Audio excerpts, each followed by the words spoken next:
Can you hear me? All right. Hey, how's it going? Oh, good. Good to see you finally. Yeah. Yeah, I sort of missed out on a lot of the festivities at the conference, running around a lot. But yeah, I totally dug the video. Nice. Yeah. So, what have you been up to lately? Oh, well, I just came back from a nice little swimming hole locally with my friend, Nice. and yeah, just doing lots of just like farm projects. It's not really like fully to like I'm not like selling produce or anything this year. I'm just in the stage of planting a bunch of fruit trees and stuff, but it's definitely spent a lot of time playing in the soil. Yeah. Playing is fun. Yeah, I've gotten to do some gardening, since before, during, after the whole conference pretty much took over my life. Yeah.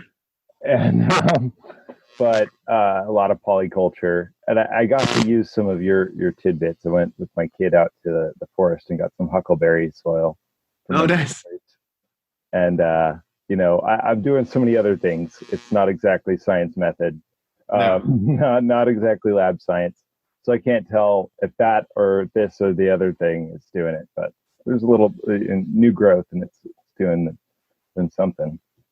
Yeah, today I just grabbed some maple leaves from the forest because they were super myceliated and the ground was just covered in fuzz. So I was like, okay, this is the good stuff to bring home and add. I'm not even trying to like propagate them further. I'm just going to sprinkle them around some plants because they were getting a few aphids on them. So then there should supposedly the maple leaves have the fast moving predator mites. Yeah. Okay. So describe those mites. Like they assist in controlling pests. Yeah. They'll be eating like the other smaller creatures, and I guess most of the bugs that affect our plants in a negative way are like we'll see them. They're slow moving. They'll be like aphids or spider mites or whatever, and so the predator mites are faster moving. So I guess if you just mulch with some maple leaves, it can help bring in a lot of beneficial predators. And I understand that maple has that kind of perfect balance of carbon to nitrogen, along with those other deciduous species as nutrifier. So it's all good. Yeah. One thing I've been doing with my mulch lately is kind of grabbing a bunch of biomass into a 5-gallon bucket and putting a little bit of compost out of my compost heap, my worm bins to start it, and then filling the rest with pond water. Oh, yeah. And then just take a stick and like making mud pies.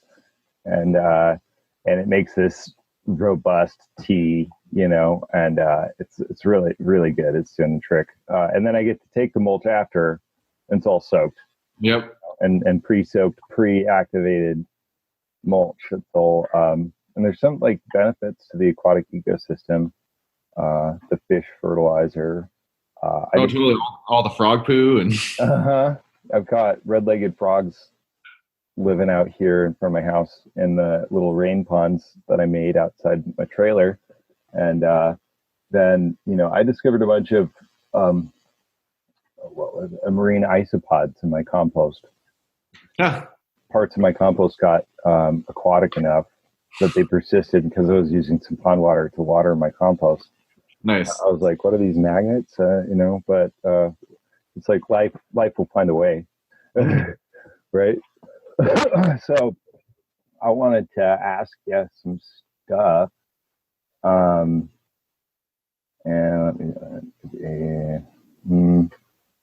so like what got you into microbes, like specifically? Why did you decide to choose microbiology? Was it from a general interest in biology, or? I started foraging mushrooms when I was about 13.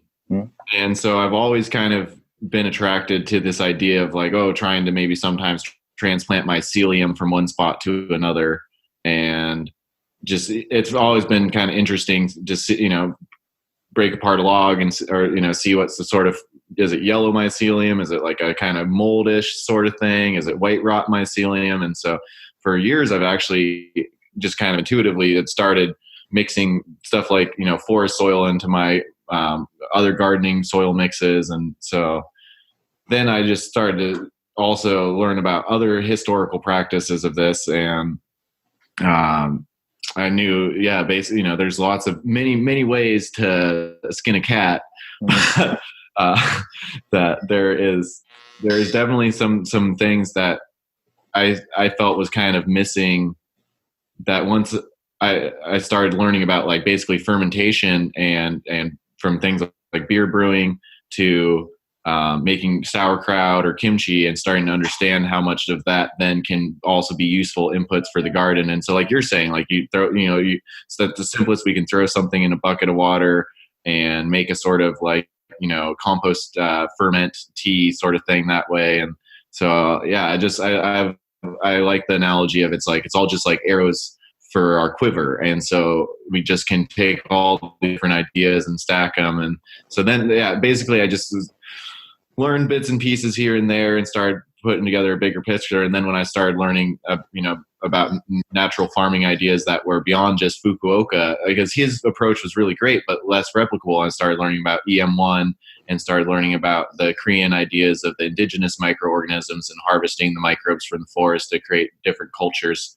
And then, bring that old growth forest ecosystem into our backyards.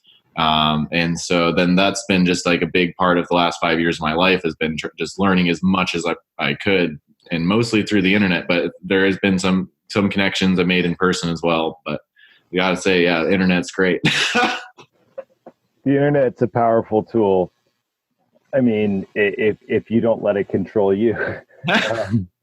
In Soviet Russia, it won't research you. But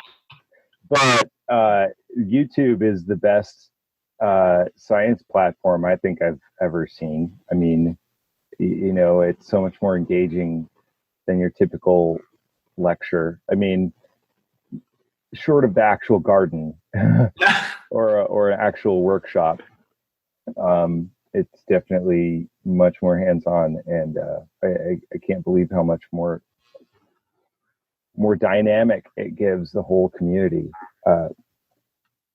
But it sounds like the garden and the home blend for you a lot, like the fermentation and kombucha and things like that lead naturally to the fermentation of is very like compost tea and stuff like that, and vice versa. So I believe that myself thoroughly. The garden starts in the kitchen, and vice versa. So cool to hear. But as a kid, you're just like probably one of those kids like always just picking mushrooms and catching. Yeah. Just growing up in the Northwest has been just so awesome. I mean, it's not going to really be like that for the next generations, at least like on the island I grew up in, because Anacortes has developed so much on the north end. And so there's so many places that you can't kind of just wander into the woods as easily. Right. I growing up, it was always walk around, make trails, cut through the nettles with machetes. And yeah, it's different. I mean, I grew up in a different place. I grew up in San Luis Obispo County in a place called Bay. But same story. Just gradually gentrified by the forces of San Francisco to the north, LA to the south, people buying up property and stuff, and gradually you can't go to the same places. Fortunately, there's a lot of preservation. There's a really robust beach society, all of that. So they were really big on preserving those things. But one of these days I might, go back and see what I can contribute. I was glad to go back and see a lot intact, but still a lot changed. Mm-hmm. I had this empty lot next to my house growing up. The monarch butterflies would gather and overwinter, and in huge dense clutches. And so much like if you just breathed on them, they would just go. The whole sky would turn dark with butterflies. It was amazing. So that had a formulative experience, but those trees were cut down for condos. And I'm not sure if the monarch, it's just everywhere you look, here, there, everywhere. Yeah. It's our responsibility to look after and regenerate the ecosystem so kids can have these experiences and fall in love with the earth. Right. For sure. So, what, like personally,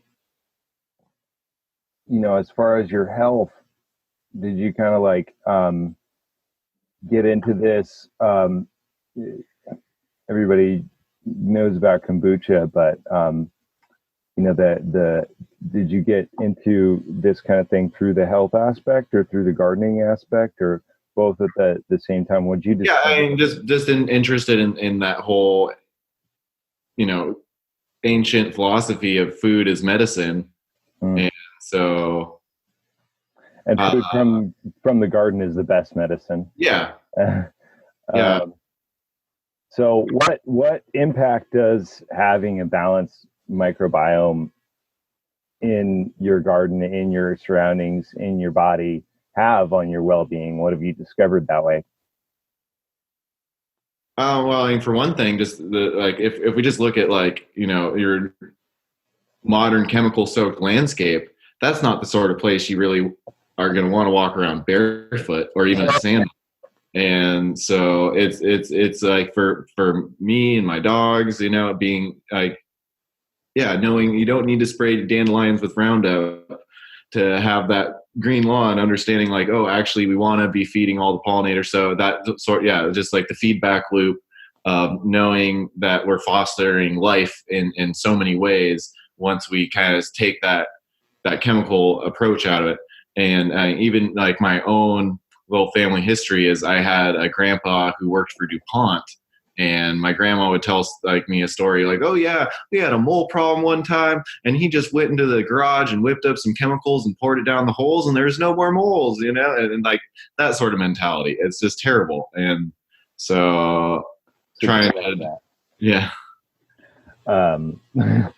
Yeah. So so at the simplest, promoting life promotes everything. Yeah. So at the simplest, just by not using chemicals, we're already at that slightly more in balance. But then by doing such things as just like inoculating landscapes and increasing the nutrient density of our food with minerals like rock dust to seaweed and getting to where there's that sort of the plant's nutrition wards off the pests, so then they're healthier, but then the fruit's more nutrient dense, so then we're eating that. And I haven't totally closed the loop, not like using a compost toilet for a year and then planting a fruit tree in that area. I got a septic tank, but at the very least, I have my fruit tree. I didn't get to use mine a lot.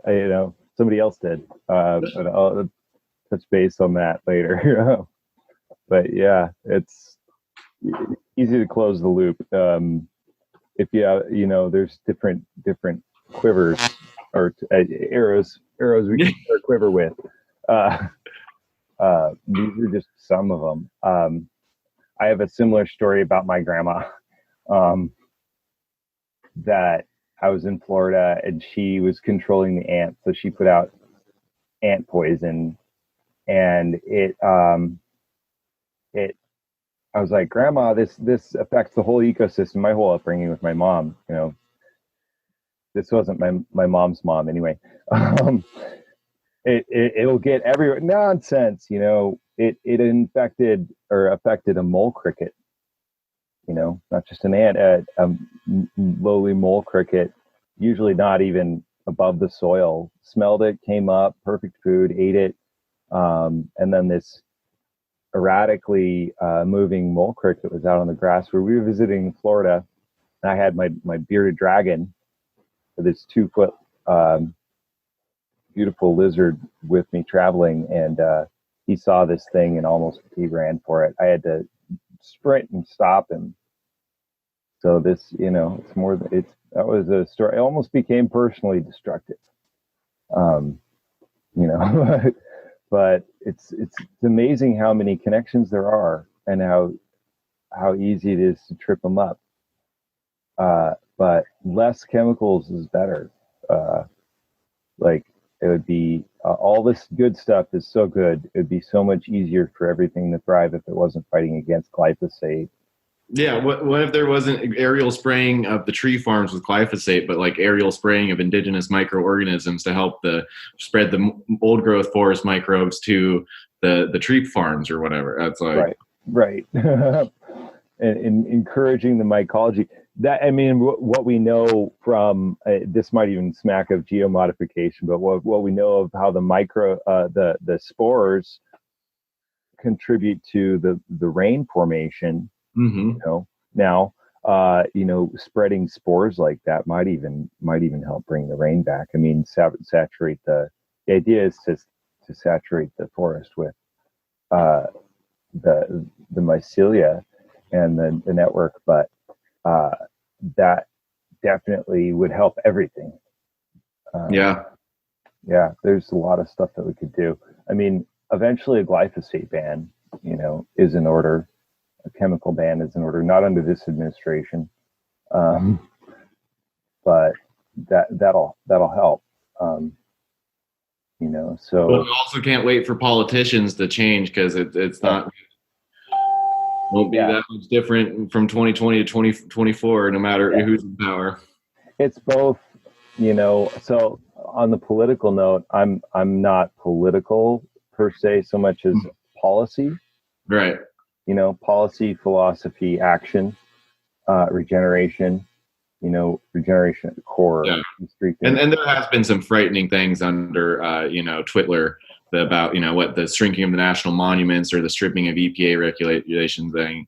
Yeah, that's not helping anything. No, not at all. So it's like doing the local actions to make a difference, showing people it works, showing other people how many people now know it works.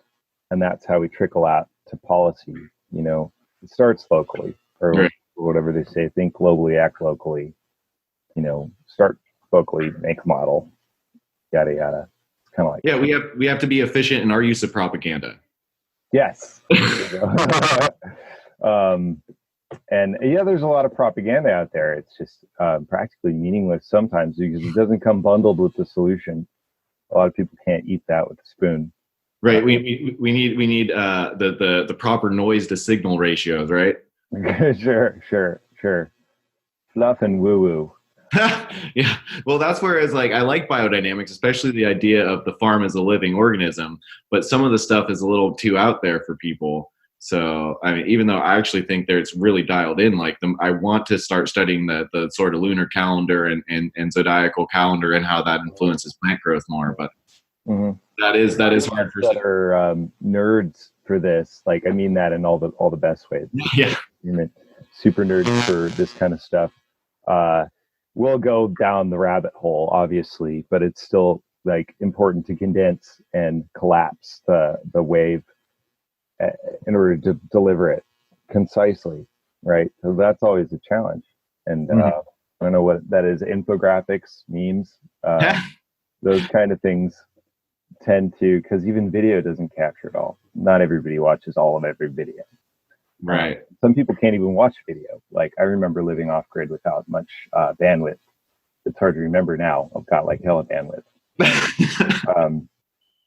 I remember avoiding videos because I was on a limited connection. I've got friends in Africa that can't see all the videos. So, maybe we could develop some sort of, or I know a lot of things fall to the wayside and back burners and so many irons in the fire, but to put it out there, more people could develop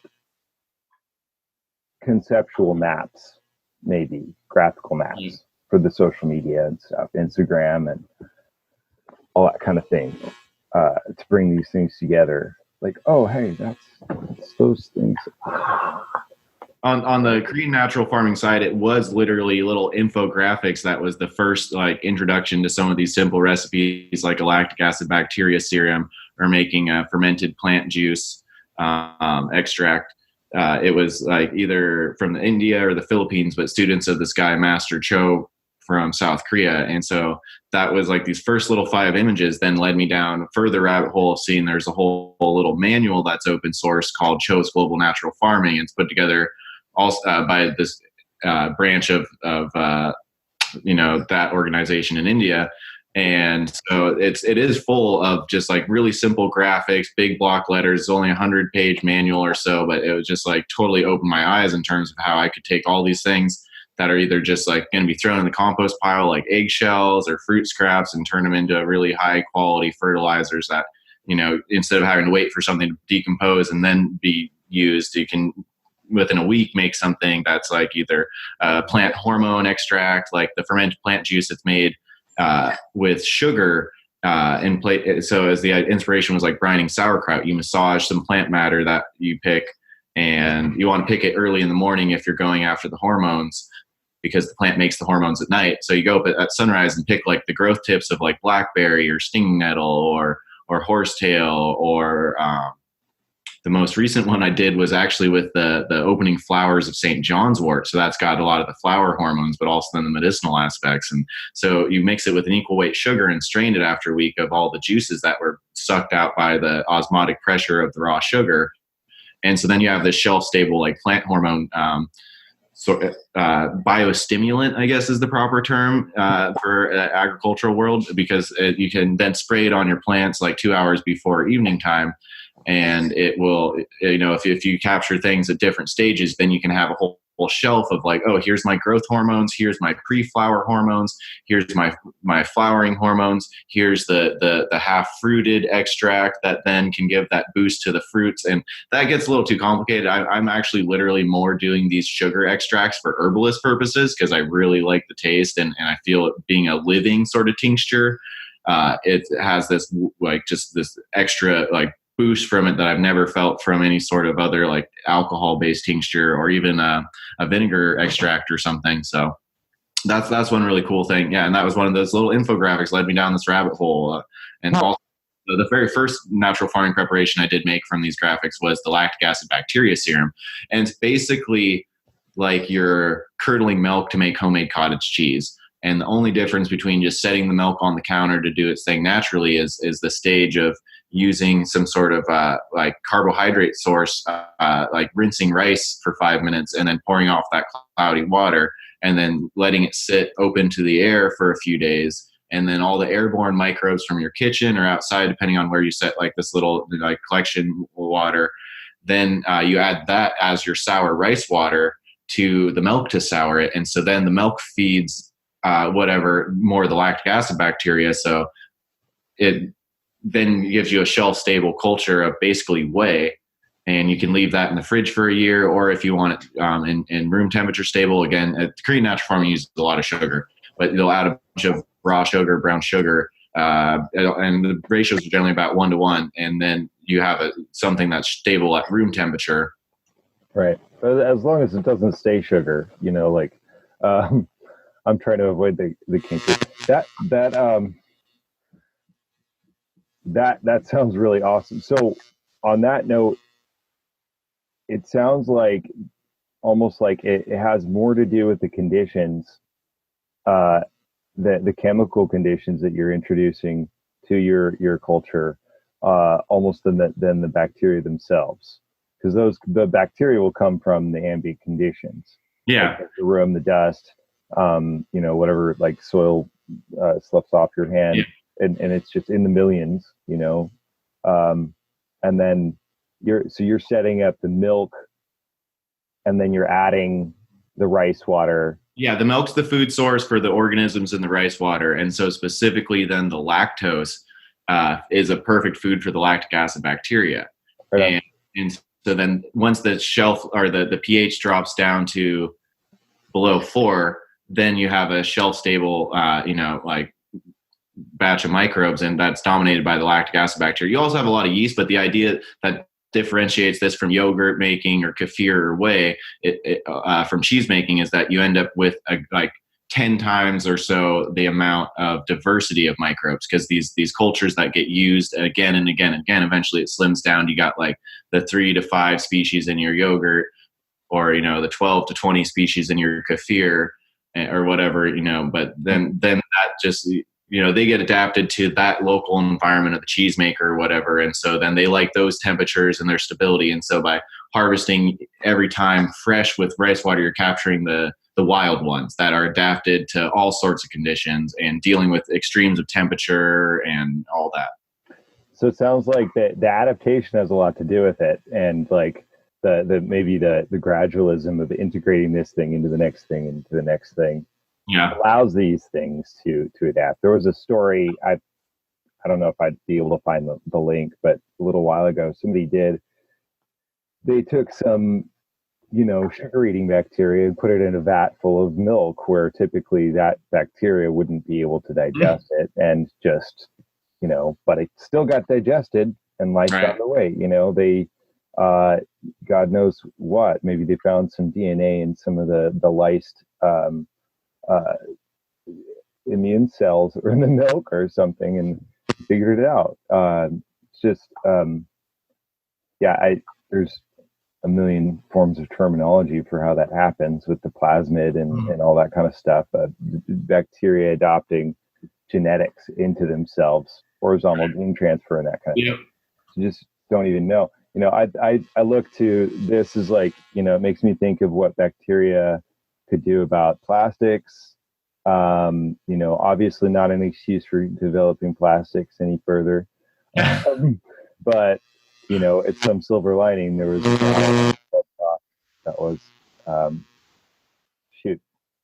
forgetting the name, and that's so cliche. Galana TED Talk was going off about bacteria, and then this isn't, it's like you said, it's not a special GMO laboratory engineered bacteria doing this. It's just she created conditions that were especially plasticky, and that bacteria adapted to it as a food source and started digesting it. Mealworms that are eating that. Not to get too far down the plastic rabbit hole, but I'm gonna double check with you when I go and do this thing with the cottage cheese. I'm gonna double check with you on that pH below 4, right? Yeah, I mean that's not too important to measure it, but it is a gauge that some people go by, because that's why like the lactobacillus can thrive in that very acidic environment where I guess no pathogens are actually able to survive in. So that's the same philosophy behind the sauerkraut brine and keeping, everything weighted down under the brine, whatever you're pickling or fermenting, because then it is, again, a low pH ferment. It's the conditions. Yes. You're not going to get sick from a thimble full of dirt. It's not something. Well, I guess they found lactic acid bacteria are better sterilizers than chemicals. Like if you really want a clean kitchen, mop the floors with some whey. Nice. That's good news. Mine has always been apple cider vinegar. Oh yeah, I use that a lot in all sorts of personal cleaning. Like my body, and the kitchen. I gave that to a gal that was having trouble with dandruff, and she's like, "What's the natural solution to dandruff?" And the first thing that popped in my head was apple cider vinegar. Yep. Up later, she made me look it up. Like, okay, here's a vindication, but because of just how many different species are in there, one's bound to be able to figure it out, or adapt to it, whatever they can do. So that's why the vagina has all these species of lactobacillus in it, because it's sterilizing. Okay. It's like the natural cleaning agents of the mouth, our mouths. Yeah.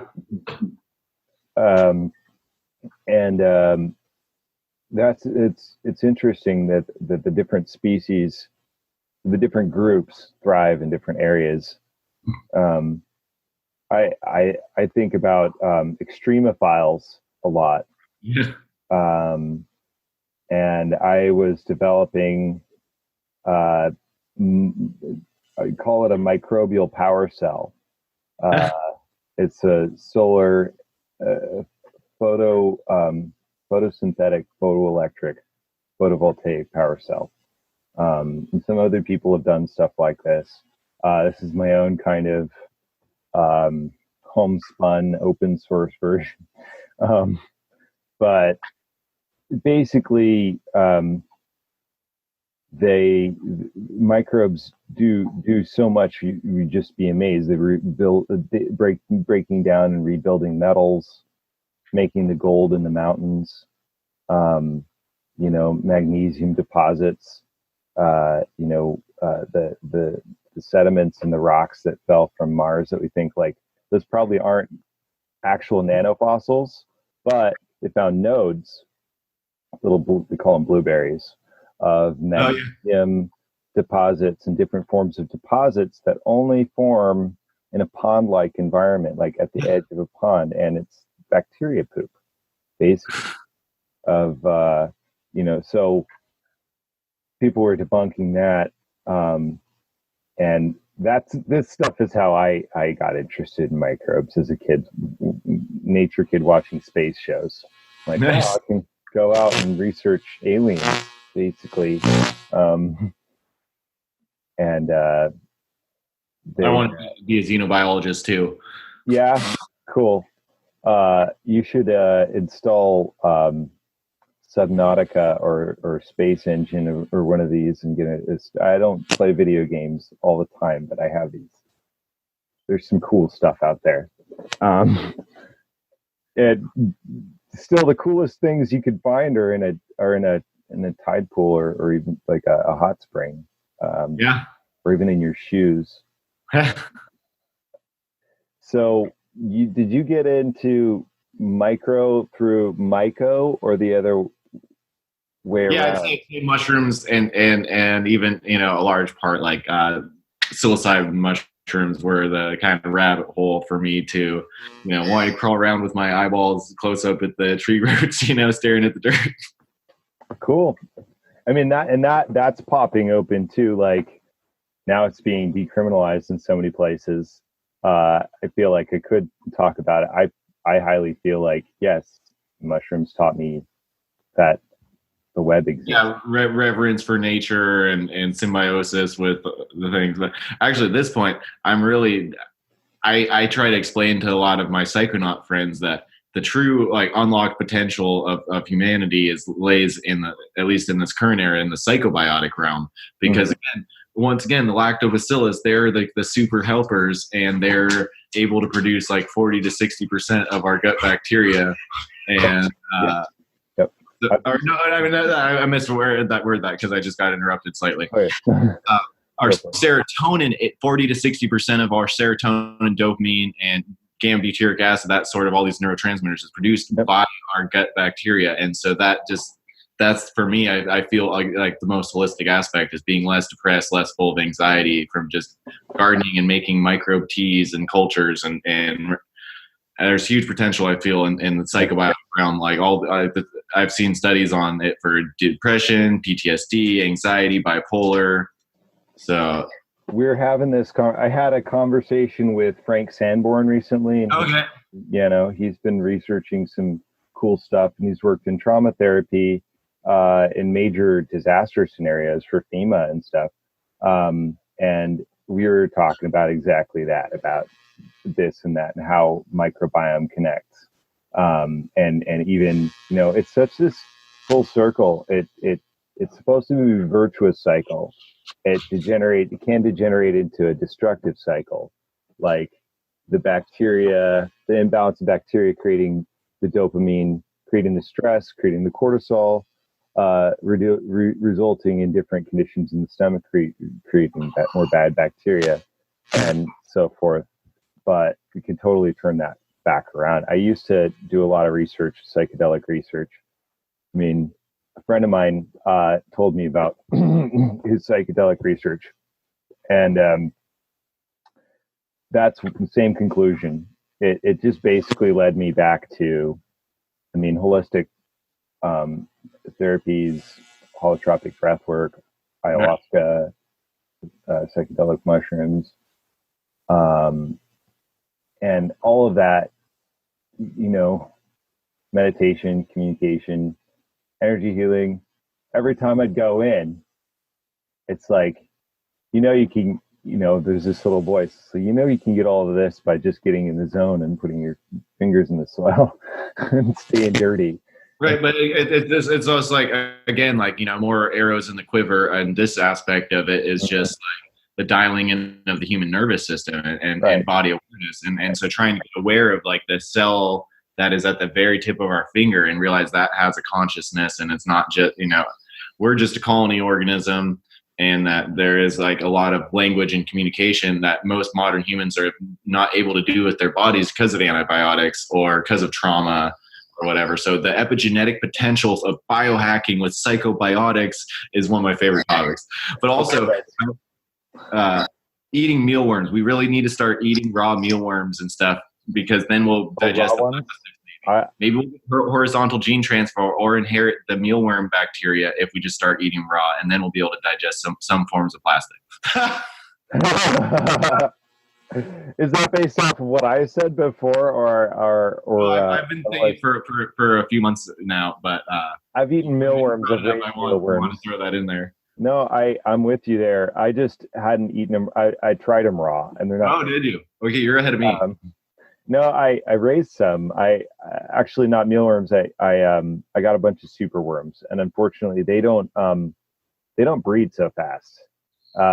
Mealworms a lot faster.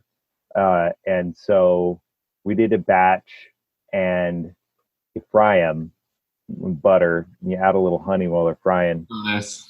And the kids, it's bad and good at the same time. The kids started craving them and like begging for them, and like, when are we going to have this thing next? It's like roasted peanuts, or roasted pine nuts is the flavor. Oh, nice.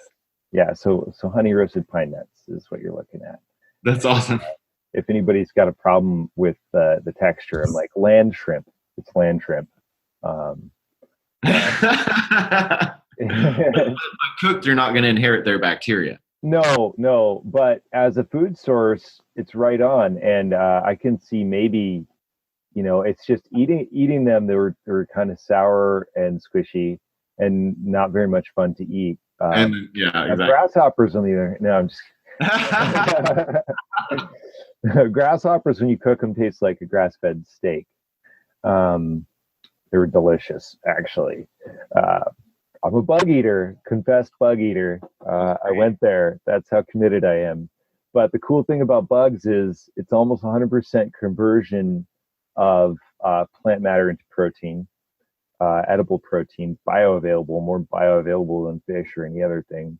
Pretty much on par with mushrooms almost, as far as bioavailable protein and so many nutrients, carrot and vitamin D, and contributing to like where, you look at pasture raised beef, pasture raised milk and eggs and cheese and butter and everything else like that.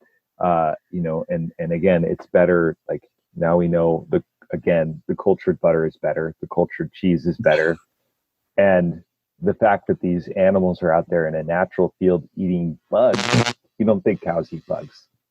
They actually eat bugs all the time on the leaves.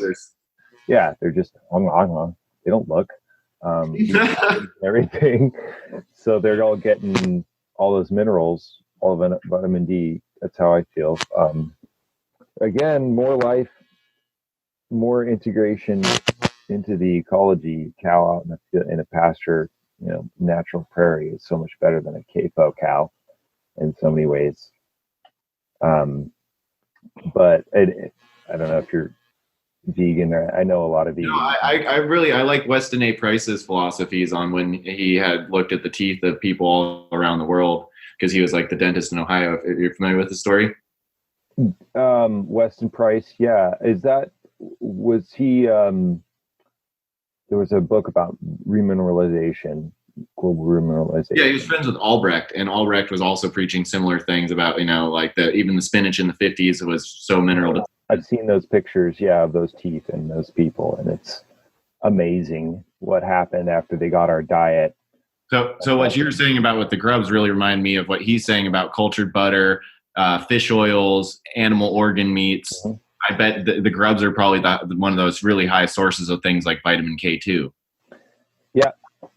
The only thing stopping me from getting a mealworm farm going again is just timing. Yeah. It's just one of those things hadn't done yet, but it's easy to do. You can get it going in one of those Rubbermaid drawer, where you got the stacked drawers, and you just you're kind of taking out part of the bottom of each of them and putting graded screens.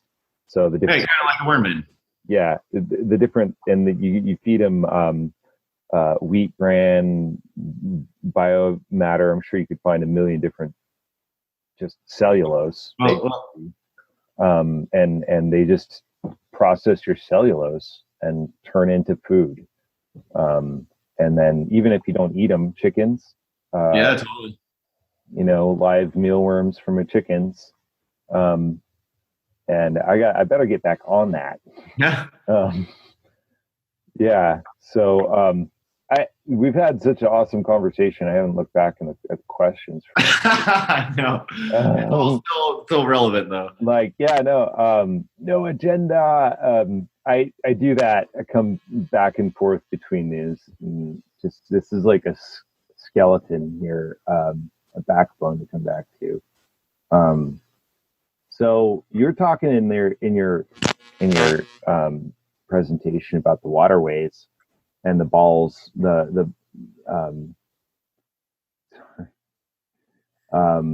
were they called? The recipe I learned from, even though I modified it from the proprietary culture of effective microorganisms, says they're mud balls in Japan, where they first came up with this idea. Because if you know bokashi, yeah. So just for whoever's watching, I've heard all sorts of variations on the concept, but yeah, you can basically bokashi anything, but the modern day what's sold as like a bokashi inoculant starter for if you're doing like bokashi bucket composting. It's an inoculated bran. In Asia, generally rice bran. In America, generally like wheat bran. Yesterday I started a batch that's 1/3 rice bran, 1/3 wheat mill run, and 1/3 whole oats. I all got from the feed store. So nice. Making a big batch because World Mud Ball Day is coming up August 8th. August 8th. So 2 weeks. 2 weeks to ferment the bran, and then when you mix it with the soil, it's 2 weeks to harden up and get like a nice mycelial beard growing over every mud ball. So the idea came about in 2001 when I believe that it was probably the Japanese government reached out to the Effective Microorganisms Research Organization, and it was for the cleanup of Japan's inland sea. And so they started doing things like making these mud balls that are proportionately like 1/10 inoculated bokashi bran and 9/10 clay heavy soil. And they're getting all sorts of people, like school children, all communities involved, rolling these balls out, and then you dry them in the shade so that because microbes are often sensitive to the sun. And then they're also just pouring tens of thousands of gallons of the liquid effective microorganisms culture into the waterways. And over about 2001 to 2005, there's a documentary about it on YouTube. They were able to basically, like clean up an entire ecosystem that was on the verge of just total atrophy and entropy, Nice. And so then a few years after that, in 2008, Malaysia on the island of Penang, I think it was, there was a huge initiative there, and at first they only made about 800,000, but then they were like, no, let's really push for it. So they made about 1.8 million of these, and it was the most polluted place in Asia, and they were able to do some cleanup there.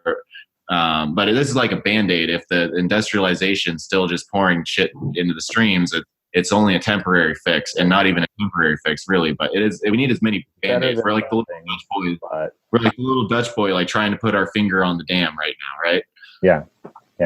And then I guess ultimately, but yeah, they're nice they're really good band-aids. They're like the huge ones, but still a bandage. We'd like to stop the hemorrhaging.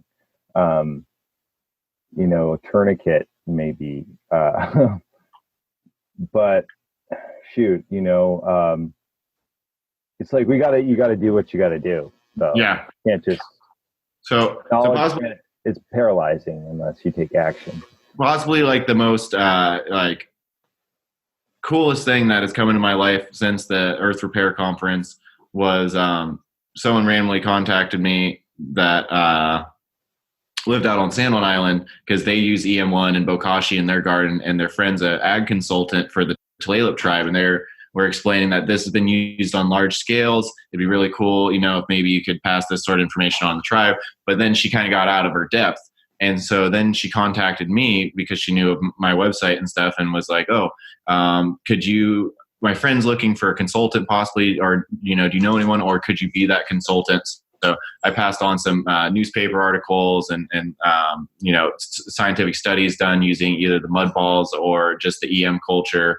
And, it's bureaucracy. So at first I was all super excited, like, let's start tomorrow, and then it's like, I haven't really heard back from him for a while. But at the very least, the idea has been planted and Yes. it's there. It's been proposed to people, in the city of Everett and State Department of Ecology and the Tulalip tribe, that there is this knowledge that has been sort of filtered out to them.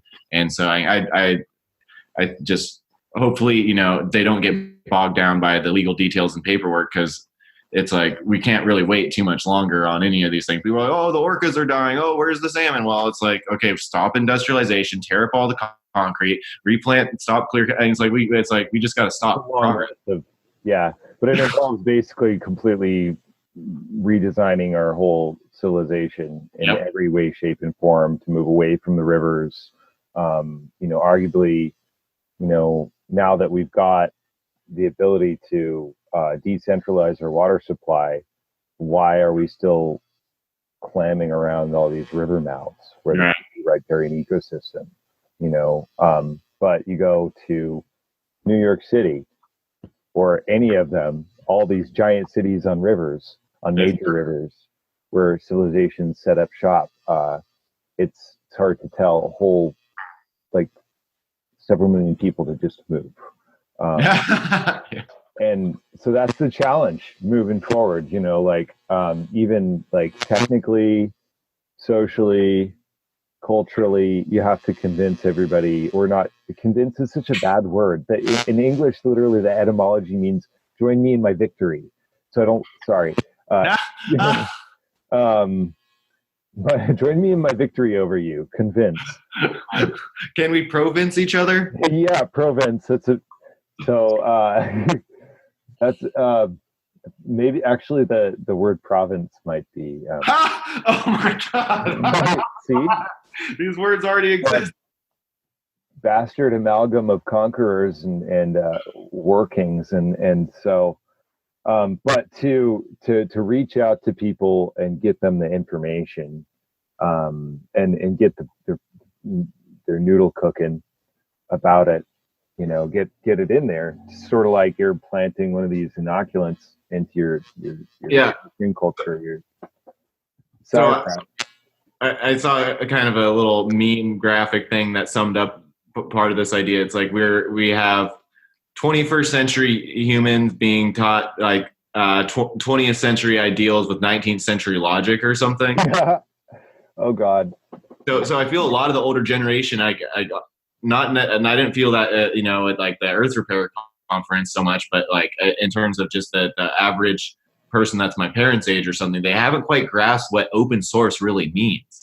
Like, no, you guys are living in this fear-based scarcity model that, you have to hoard knowledge or hoard resources. And really, if you get to like what is the real game changer of the internet, it's the fact that, like you said, YouTube is the greatest scientific university, as well as possibly being, a garbage dump of terrible things. But, for the most part, energy goes where attention, or however, I don't know, there's a fine saying, energy goes where attention flows, or attention flows where energy goes, or something. Right. I see all these YouTubers that have millions of views and they're doing Minecraft walkthroughs. And I'm like, why can't that be the mycologists and stuff? It's like a focus. I don't know. I'm just a lot of us naturally drawn to this because it's what we grew up with. But what is the way of reaching people that didn't? I feel like back to the superpower tools, the psychedelics and stuff. I get this stuff now. I got it before, I understood it, but I didn't really understand it. It's one thing for me to say, I don't need that doorway anymore. I so the Yeah, joke it's on well gateway popped drug open. is it, but leave it propped open, because some of these things may be the only way that these crazy white people are actually gonna get it. And not just, but you know what I mean. Western democratic, or even Western scientific, quote unquote, civilization, since Descartes split the seen and the unseen. And over here is spiritual, over here is physical. I was raised by ecologists and Native American spiritualists and Sufi dancers and hippies and mystics and Earth tribe and everyone in between. So, I was always out there at like science camp as this spiritual kid, and at the spiritual gatherings as this science kid. Um, and it's always been mashed together. Magic is real in the sense that any technology. There's another quote, I forget who it came from, but any technology sufficiently advanced that you can't understand it or even begin to grasp how it operates. Yeah, it's Arthur C. Clarke's third law. Yeah, there you go. Arthur C. Clarke. Distinguishable from magic. And I also really like this one. Any sufficiently advanced civilization should be indistinguishable from nature. Right. So nature is a super advanced civilization. That's what I'm reading out of all of it. Basically, yeah. It is hyper advanced technology that's older than Earth, possibly, going into, panspermia. I personally don't put the time frame at just this planet. I think we're looking at something as old as the cosmos, as old as matter itself, that we're a part of. Not the only latest or greatest, but part of. Yeah, I kind of feel like time is really more fractal and infinite. Like I think the Big Bang is a bit of reimagined creationism, and sure. Yeah. Life could be, who knows, if a part of the universe is always dying and a part of the universe is always being born, like, I'm not even speculating. I can't figure out yesterday. I don't want to speculate. Back to the power tools. I was informed. ... It's more like breathing. It's more like a constant regeneration of life and this infinite foam of fractal. You go as far down the rabbit hole, microscopy, macroscopy, astronomy. It doesn't matter. It looks the same down there as it does up there. So fractal. But yeah, we went pretty far in, didn't we?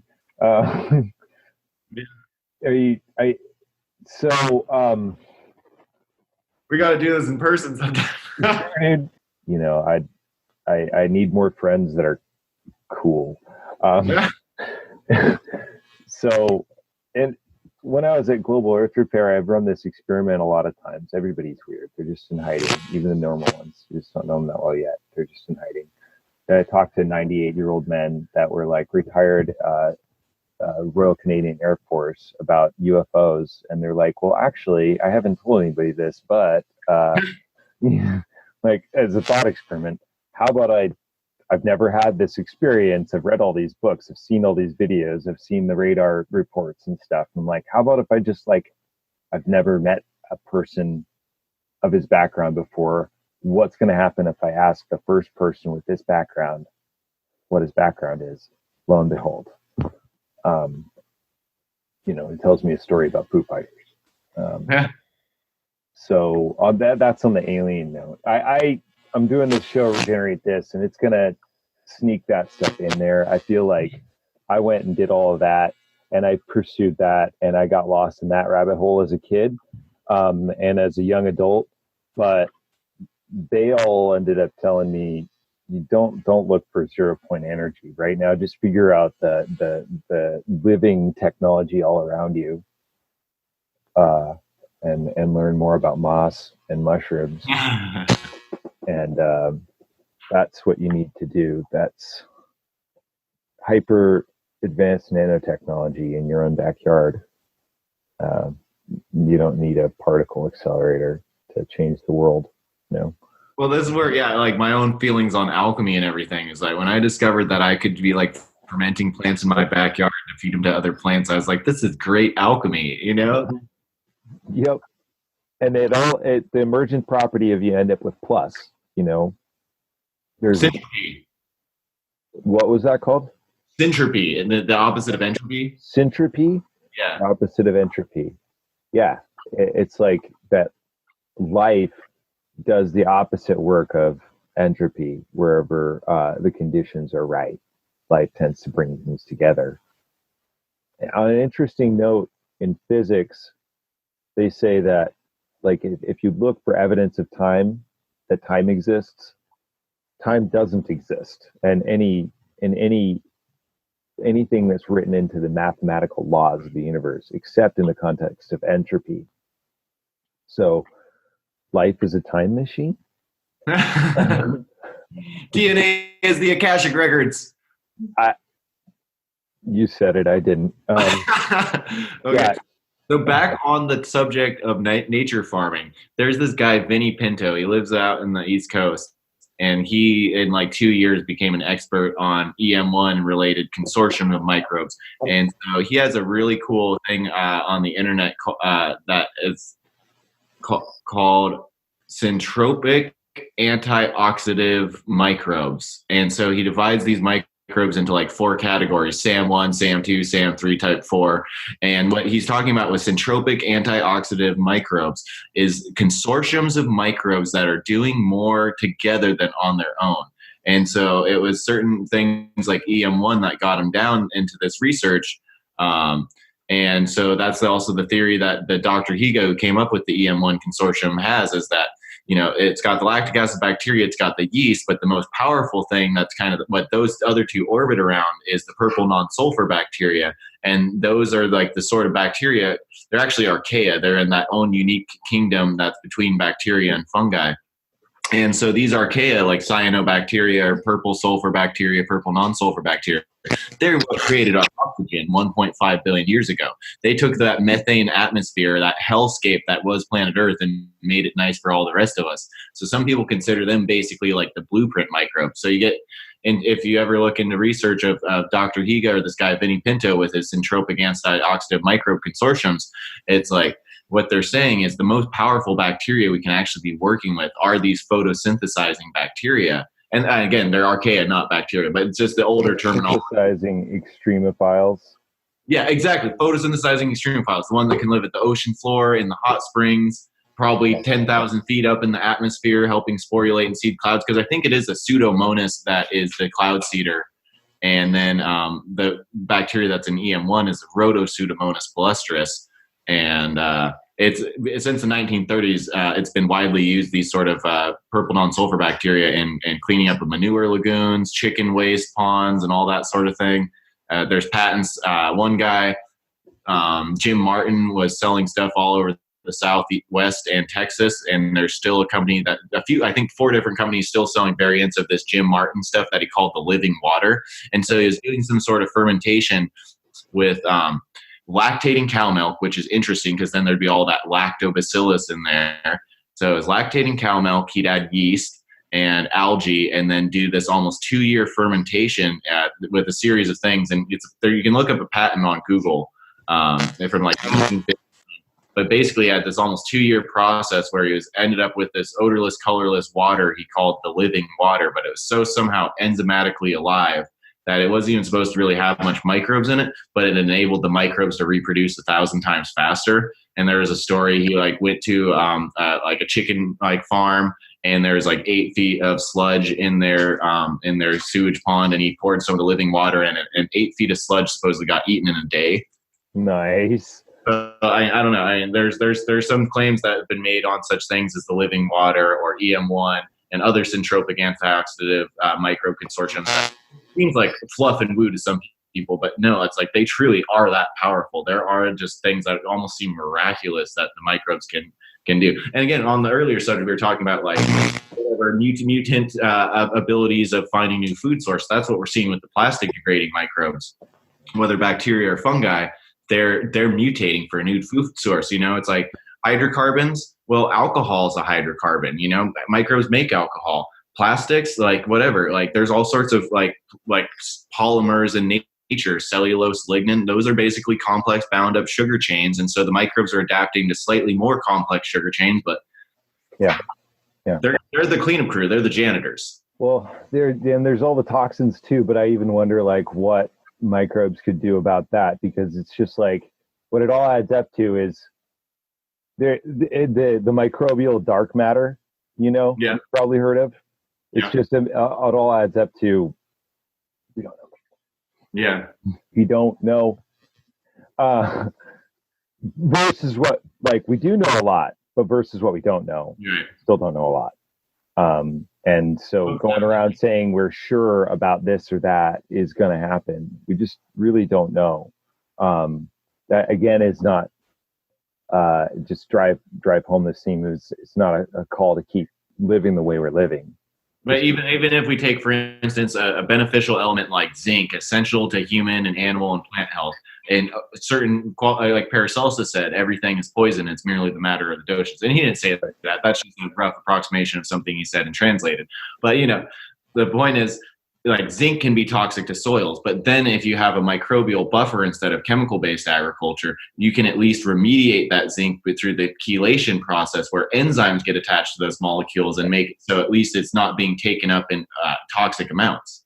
Or how the glyphosate, there's microbes and nematodes breaking apart the glyphosate molecule, which is like that operates. The reason it's a poison is it's basically like Spider-Man's venom, evil twin of humus, and it locks up all those minerals, and the bacteria help break that out, break it out of its prison, and we can use that. And oh geez, there was something I felt for a long time that, okay, now this is going to get woo-woo for a second, but consciousness, the fact is we can't point to it. Nobody can wave a magic wand and find it. It's the station that our TV set is playing, right? Yeah. And so I felt for a long time that's maybe even resides in the electromagnetic field. Mm-hmm. And we know that all living things put out this electromagnetic field: trees, humans, bacteria. And then coming to find out that 80% of our DNA, not our DNA, but 80% of what's me is something else. It makes me wonder how much of and you talked about how the chemicals they produce affect our brain. That's one thing. But it makes me wonder how much of our consciousness is literally these entities, these beings living inside of us in a physical way, in electromagnetic way. If nothing else, then it does obviously affect our behavior, serotonin, dopamine, cortisol levels, and the way we experience the world. But maybe even deeper, this syntropic or convergent quality to reality, where you can't separate the spiritual from the energetic or the physical, or even you ask a physicist and everything's energy. Like microbes generate charge, like, that we call it chi, we could call it prana, we could call it orgone. But if you go into an old growth forest, you feel that charge, and you go to the tree roots with a microscope, you're going to see more diversity next to an old growth tree than next to a tree half its age. So like literally, like these wise old elders, like their stored information and then their symbiotic relationships, that is just like literally like pulsing with information out of them and to to us, like we can palpably feel these things. It'd be really interesting, like you see these ghost hunter guys going after ghosts in houses and using EMF, or other kinds of paranormal researchers using EMF. But what about people that go into the forest and read the forest interactions through EMF, and maybe correlating that to the microbial qualities, the DNA analyses? I see a world not too distant from now where things are maybe unfortunately falling apart a little bit more, and the credibility is given to the people that invested into this kind of stuff. And there's this whole future line of business of people traveling all over the place, getting a read on the biodiversity, the genetic biodiversity, the microbial biodiversity, the energetic relationships, all of this kind of stuff. Maybe even presenting it in a synchronized platform. But that's other stuff. I think it'll gradually get there. Studying how everything interacts on a deep level, the deepest level. So I'm like the rabbit hole guy, by the way. I live here, the bottom of the rabbit hole all the time. What you see is just me reaching out every once in a while. But so, I want to reading here really quick. What would be your best advice to somebody getting back into a healthy relationship with their microbiome, as far as if there was any single thing, any single step to begin the process of healing this relationship? So I've seen this bit of advice from both the bokashi maker and this guy from South Korea who started what's called the Aqua Mimicry Alliance. And this is a really great mantra. Prebiotics plus probiotics equals symbiotics. Not symbiotics, but SYN, like syntropy. And so the prebiotics are the long starchy fibers, things like inulin and whatever, these indigestible fibers that our bodies physically aren't digesting, but are who we host in our body digest for us. And so when we want to cultivate the good probiotics, and you're not going to get it from taking a supplement, they're quite the same. You're going to get it from your kimchi, though, because the kimchi has the prebiotics. The kimchi has the fibers. So then it also has the probiotics. So then it creates this symbiotic relation in our gut where, there's food for the microbes to establish and colonize further. So it's got to have the terrain. You can't just put microbes there and expect them to do their work and suddenly heal you. It's kind of like applying like compost tea to soil that's barren. The compost tea is going to do way better when there's a cover crop or some form of mulch.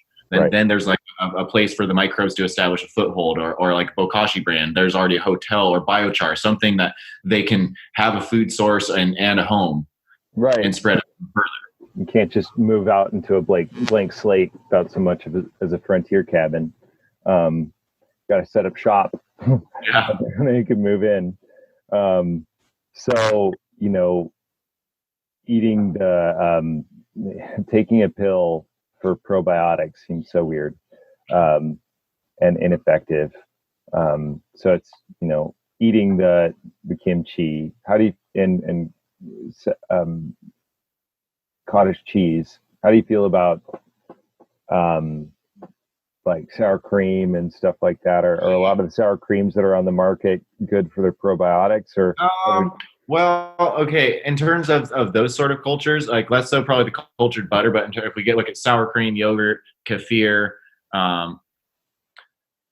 I did see a study where when lactic acid bacteria is bonded with a glucose molecule, it has a much greater chance of making it through the stomach acids. So, even though our modern yogurts are now way too sugary compared to traditional yogurt making styles, like at least that added sugar probably does help it make it through a little better. And then probably sort of lactose molecules too probably also would function similarly to the glucose, so that there's some, like the microbes are bonded somewhat, or so they have a greater chance. Like on a side note, I guess a lot of kombuchas aren't actually considered a probiotic because the definition of a probiotic is it has to make it past that stomach acid bacteria and into the intestinal tract. So kombuchas can vary so much that some would actually be considered probiotic, but I think like a majority of the kombuchas having just things like acetobacter and like maybe a Saccharomyces yeast, they're not actually things that make it past the stomach acids. Oh, so So you're not actually doing much for your probiotic culture in No, your not gut. not on the probiotic level, but you're still getting enzymes and antioxidants. Okay, so that's more of the right terrain for good gut guys. Yeah. Yeah. Okay.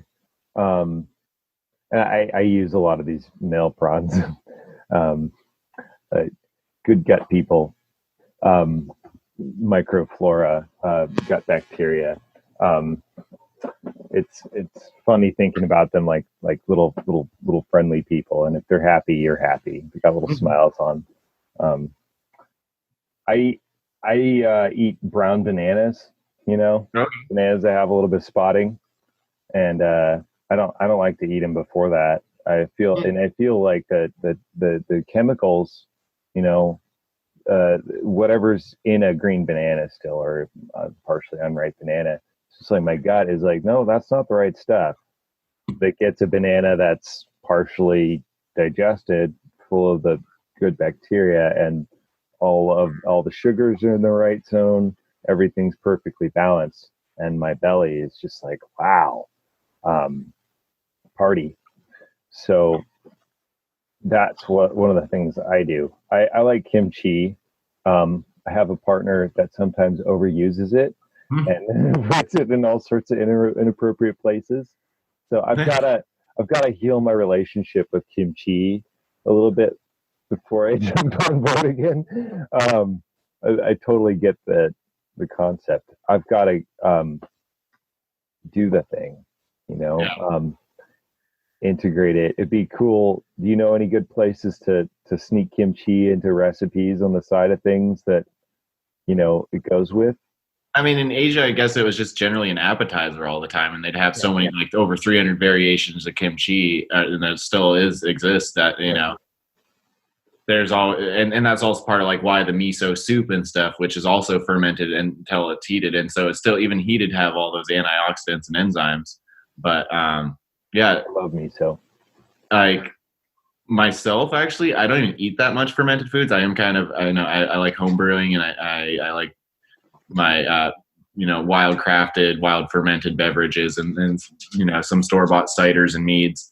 But really, actually, if you think about where all our microbiota came from in the first place, before humans got into sedentary lifestyle and fermentation, even though fermentation may go back a lot longer than agriculture, it was because we never washed our food. You'd go eat the fruit, you go eat the vegetables, they'd be covered in dirt, your meat, whatever.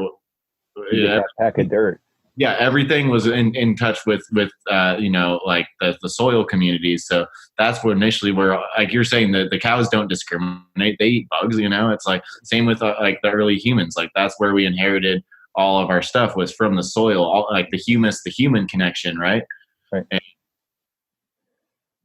So, yeah. Anyway, I just like to eat the dirt underneath my fingernails occasionally. Quite literally. I'll go garden and because it's like my soil's super inoculated and stuff and just beautiful, smells nice. Like every so often, sometimes I'll clean my fingernails because that's actually some of the best probiotics you can get. I'm glad you can openly admit that. I also chew my fingernails, though I'm not partial to eating the dirt yet. Yeah. But I do take like a thimbleful of worm castings about once a month. Interesting. Stay regular. But it seems like everything in balance. Like it almost seems like it's important to have a regular balance of microbiome of microbes, but that goes, like you're saying, hand in hand with having a healthy balance of all the right materials for them to thrive on in that balance. Mm-hmm. So, avoiding processed anything as much as possible, avoiding chemicals as much as possible. All these things are good ways to contribute, and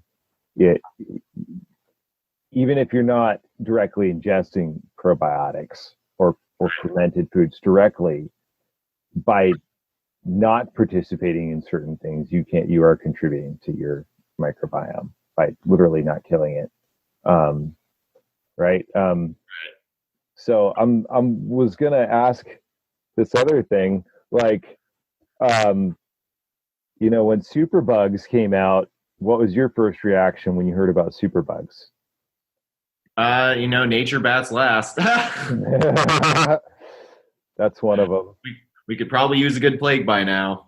I was like, personally, I was like, well, the dummies left the dirt. Yeah, washing their hands too much, like you said, is just a little bit too much. But they're trying to pull the next generation of antibiotics out of the dirt, and I was like, wait, that connect. Okay. Wait, maybe you shouldn't even be trying to get the next. Maybe the whole antibiotic idea is a bad idea. Well, this is an interesting subject because streptomyces, actinomyces in general, are where most of our antibiotics have come from. Again, this is a little critter that's in between the fungi and the bacteria in the realm of what's called the archaea. And so most of our antibiotics are coming from the microbial world. Why? Because they compete quite a bit. There's a lot of collaboration, a lot of syntropy, symbiosis, but there's also competition for food sources. So that's why penicillium mold has penicillin. That's why all these fungi have antiviral, antibacterial compounds.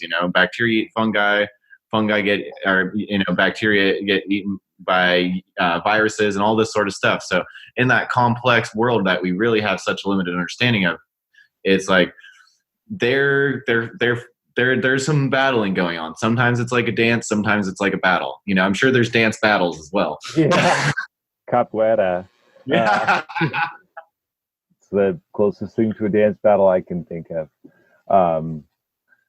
But it's a balance, or maybe a ballet. Just move one letter over, literally same word. But these different things in balance kind of check each other. They're supposed to be battling each other, just like the oxalics and different plant species. Right. Keep each other in check, so no one. I guess viruses is the most populous realm of creatures on the whole planet. And without them, the bacteria would have taken over and destroyed everything. So the viruses keep the bacteria in check. The fungi keep the bacteria in check. Then like the protists and nematodes keep the fungi in check, and so on and so and all spirals around. And they're looking at phages now, bacteriophages, as the latest thing. That's got more hope than any antibiotic in controlling the superbug thing. Oh, nice. Where they get phages and isolate these viroids from is poop, big sludge, compost. So, and they isolate a phage, and they expose your sample of the bacteria that's trying to kill you to a certain species of phage, and if one kills that bacteria, they take and give you that phage, and you're healed. So to kind of loop this back to a natural farming tangent, how it spread to Hawaii, where a lot of it has then been propagated out to the West Coast from, is there was a missionary and doctor named Hoon Park who's still alive, and he's from the Big Island, La Hilo area, I think.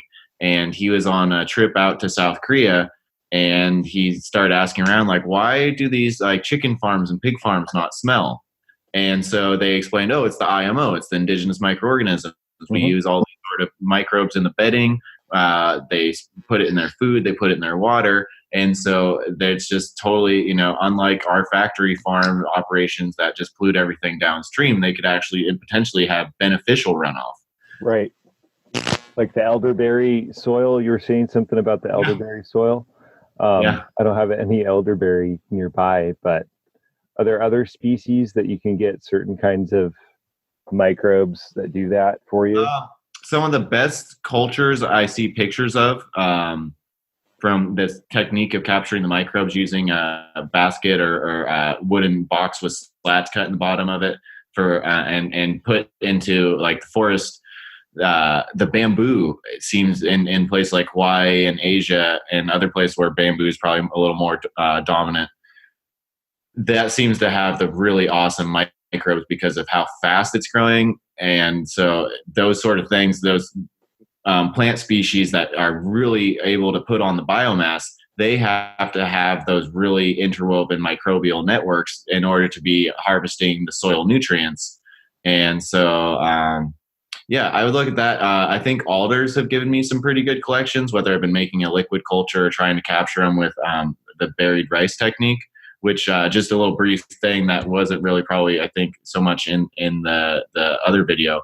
That whole history of rice for capturing microbes goes back at least 400 years in Japan, supposedly came from China. But then if we look in the Korean, Japanese, and Chinese history of making rice wine, it's totally like, for them culturally it makes sense, because they have to let the rice mold for a day before they can make wine of it, because then the Aspergillus oryzae, which is like the miso and koji and sake and what is called Macchioli. I'm probably saying it wrong, but that's the Korean rice wine that also has a lot of lactobacillus in their starter culture.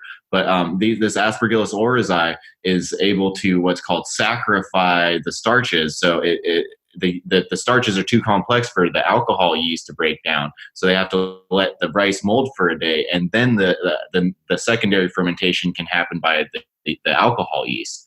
And so for almost 3,000 years, there's been this tradition of molding rice and other grains for making wine.